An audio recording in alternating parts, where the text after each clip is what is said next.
Nike, Zara, Adidas ఇలా పెద్ద పెద్ద బ్రాండ్స్ అన్ని షాపింగ్ చేసేవాళ్ళు ఎక్కువ.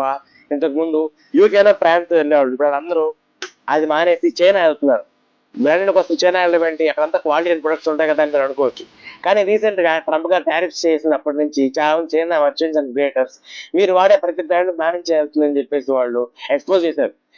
దీనిలో టెక్ కంపెనీస్ లైక్ టెస్లా కానీ, యాపిల్ కానీ, మామూలు railway life style companies like Adidas, Nike ఇలా చాలా కంపెనీస్ అన్ని చైనా నుంచి మ్యానుఫ్యాక్చర్ చేయించుకుంటాయి.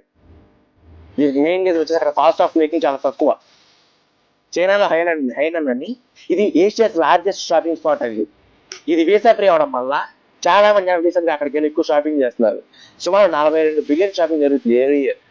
అండ్ ఈ ఇయర్ అకౌంట్ డబుల్ అయింది ట్రంప్ గారి దయ వల్ల. చూస్తే చాలా మార్కెట్ చైనా తన గుప్పెట్లో పెడుతుంది. ఇది కంటిన్యూ అయితే ఈ అమెరికా చైనా రైవల్రీ ఉండదు. Unanimously China will be the leading. దీని మీద మీరేమనుకుంటారో కామెంట్ చేయండి.